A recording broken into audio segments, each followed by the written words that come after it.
Hey guys, it is Will once again. I think we're up to what, I don't even remember the number of videos already, but yeah, here we go. Another video of my collection. We already finished off with all the Gem Mint 10 Japanese and English cards that I have, I believe. So we're moving on to the PSA 9s. And well, there's some pretty interesting cards here and there. As mentioned, I've been a long time collector. And well, here we go. As Arnold says, are you ready to see the Lugia? And let's do this. So, first off is this bad boy. This is Ninetales from Dragon Frontiers. It's a 9 off center, and you can see it's pretty off center. It's a beautiful Ninetales card. It's a psychic type Ninetales, yep. And it's pretty interesting, as mentioned. So, that is numero uno. The next card that I have to show here is a Nidoqueen. I've shown you guys, I think, a PSA 10 Gem copy already, but this is a 9 off-center copy. As you can see, the card looks pretty nice. It's just off-center, so these are a little bit more difficult to come by. And the next card is a Nidoking from the very same set, Dragon Frontiers first edition, which is also off-center. I think this is the one that's the least off-center of the three. So Nidokeen's kind of angry, and I also do have a PSA 10 version, so I kept this one because it's off-center. So let's keep it moving. The next one is a band card, which is Sabrina's Gaze. This is a band card only because Sabrina's got supposedly a middle finger right there. The artwork was changed in English, as meant. I think she's throwing the Pokeball in the English artwork. This is a Mint 9, which I see why I got a Mint 9. It's got a little wear right there. And let's keep it moving. The next card is Arcade Game, which is also another band card. It's also got a PSA 9. As you can see, it's got a little bit of a whitening there on the top. And a little bit on the back too. This is banned because it's got the slots and they don't promote gambling. I think in the American version, they resize the size of the slots, the picture basically. So let's keep it moving. Now we got some older bangers here. It's a beautiful card right here. This is a Scyther from the red and green gift set. I've had this card for a good while. This card was actually reprinted in English, yes. This card was also reprinted for the Vending Machine series. It's the third Vending Machine series card. It's a beautiful artwork. And that is what the back looks like. Oopsie. I can't really explain why I got a PSA 3. It was just, I guess, a little bit off-center. Probably a little bit of a scratching on the hollow, I'm assuming.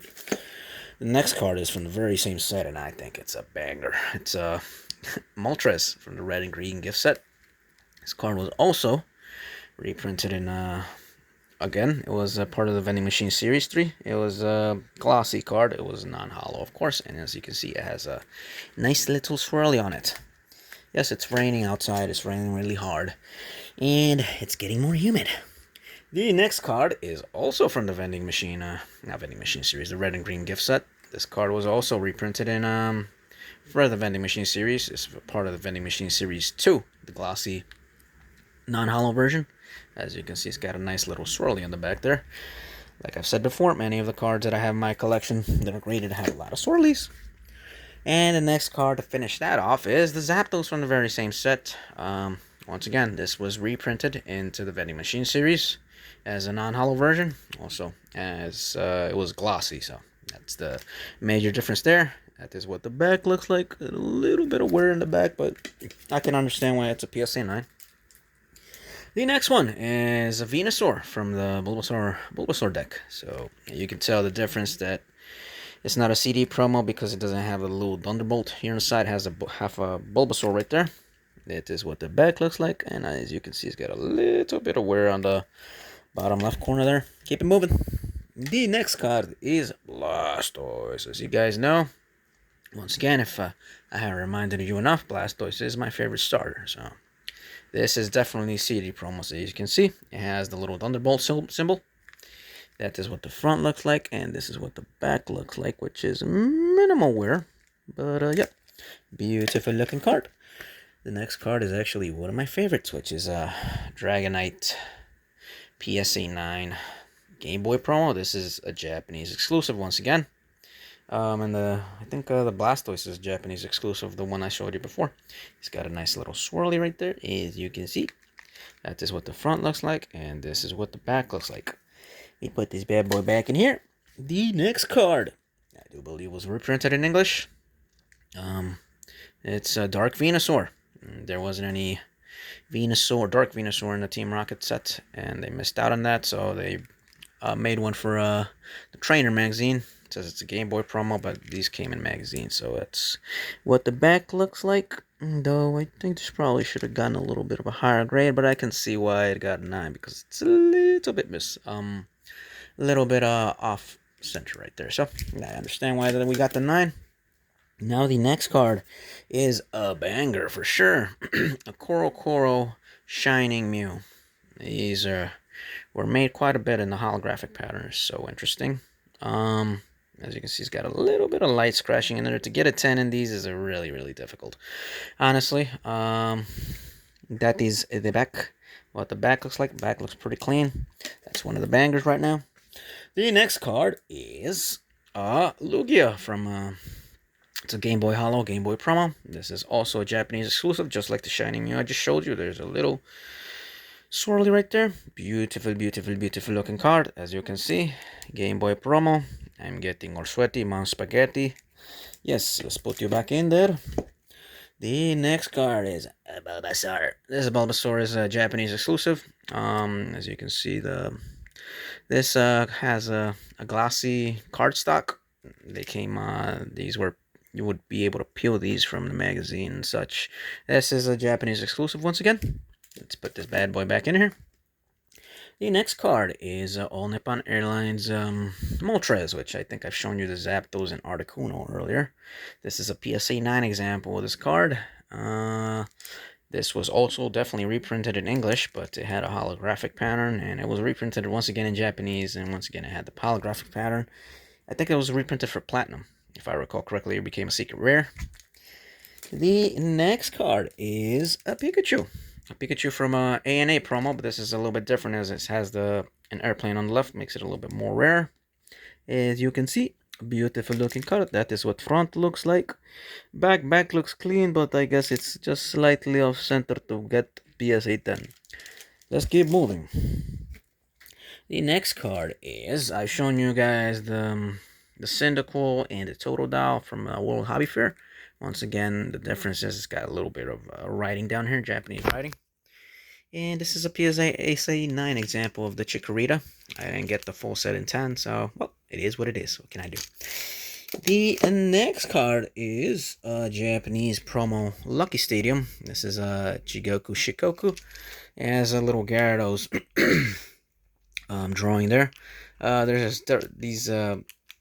have different variants. I do believe there's a Onyx and some other ones and such. I only got this in a PSA 9. I was selling one raw copies a couple of months back, and it didn't go for crazy amounts, but it is what it is. The next card is Espeon. I know people love their evolutions. This card was definitely reprinted in English. It's a PSA 9 copy. This is from the Neo 2 premium file. This is just a plain old promo regular card in Japanese, but in English it was definitely made for the Neo 2 Discovery set, and it was made into a rare card. So let's keep it moving. The next card is a Dunsparce from the Information Pack Volume 1. Japanese exclusive card. You won't find this anywhere outside of Japan, so if you're a Dunsparce collector, definitely get on this card. It's pretty cool, and it's made by Atsuko Nishida. And let's keep it moving. The next one is Pokemon Machine from the Vending Machine series. I was talking about these cards earlier. This is a spoof card. This is, let's say, like a secret rare from the card. You'll be able to peel this, and you'd have like a whole bunch of options to get this. I guess you could. There was Uyama's Pikachu and a whole bunch of other different cards, which I do believe I've shown you beforehand. Let's put this bad boy here. And the next card is a Pinsir from the Red Green gift set. I know you guys are probably thinking, hey, this looks like the Vending Machine Series 1. Well, it definitely is close to that. Why? Because the vending machine series ones were glossy finish, and this one's just a regular cardstock. So that is the difference with it, and that's how you know which one is which. Let's put this bad boy right back in here. And last but not least, the red and green gift set Nidoran, which was also printed in for the vending machine series 1. These are both the ones that I just showed you are Japanese exclusives. This artwork is exclusive to Japan, as mentioned. And yep, that is pretty much it. Anyway, tomorrow we will show you guys a little bit more things, and we're almost halfway there actually. So thank you very much, you guys, for watching. Take care, brush your hair, and au revoir. Later, guys.